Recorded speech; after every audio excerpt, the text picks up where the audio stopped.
So in 2015, the Tories decided to have, as part of their manifesto, to win the election, to have the EU referendum.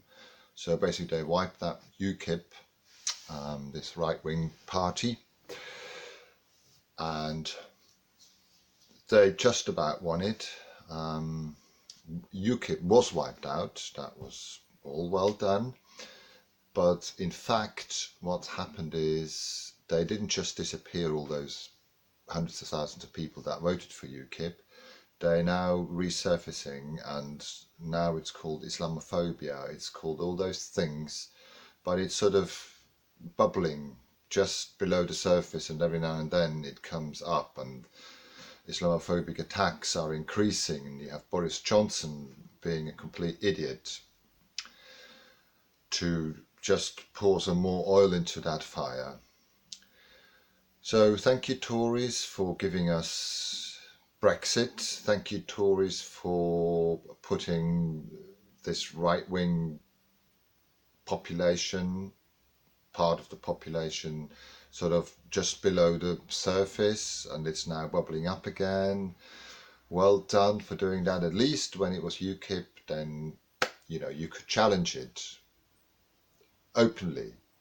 Now it's much more difficult. There's just comments here and there, or not online, on this post, on that post, and then the right-wing papers there will always be the same. They will just always, yes, pour oil into this fire of hate and fear. And the whole Brexit was based on fear, where people, the borders, in the last 3 years I've been abroad 20 times in Europe, and every time I need to show my passport, they check it against their database. So England has been controlling its borders. In Europe, you can just drive from one country to the next. Nobody even controls it. It's called the Schengen Agreement. Even into Switzerland, they don't check your passports.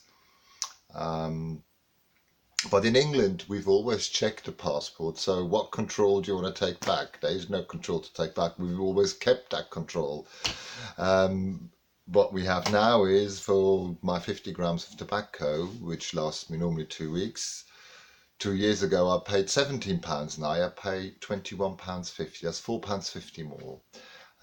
And the shopping bill has increased by probably, I used to spend £70, now I spent £90 for the same things. So thank you, Tories. Thank you, 52% of people who voted for this. At the end, just the poor people get penalised because they have to pay more for everything. And the rich, it doesn't hurt so much. For them to pay an extra 20 quid a week makes no difference. But I know plenty of people where £20 means a lot of difference every week, because that's more than £1,000 a year just for shopping.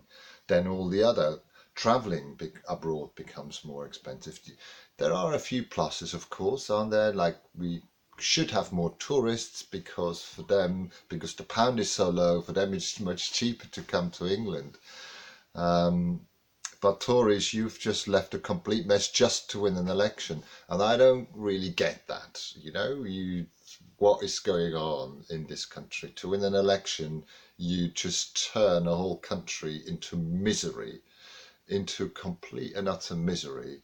So the 31st of March is fast approaching, and all those clever people are nowhere near any agreements. It's just beyond me. So England, well done. What I say is, have a second referendum. Now that we know a little bit more, but maybe have 5 or 6 different choices, not a yes or a no. Let's have a yes, but, and so this is what's going to happen. We want to leave the EU, but we want to have these things. We want to leave the EU, but we want to have those things. We want to stay in the EU, but we want to have this and this thing, and we want to stay in the EU as is. So then you have a choice, because there's no choice in what the referendum was. There's no choice.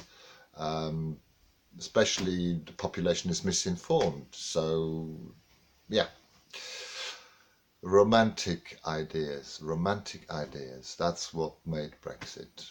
So, all right, for me, goodbye and thanks for listening.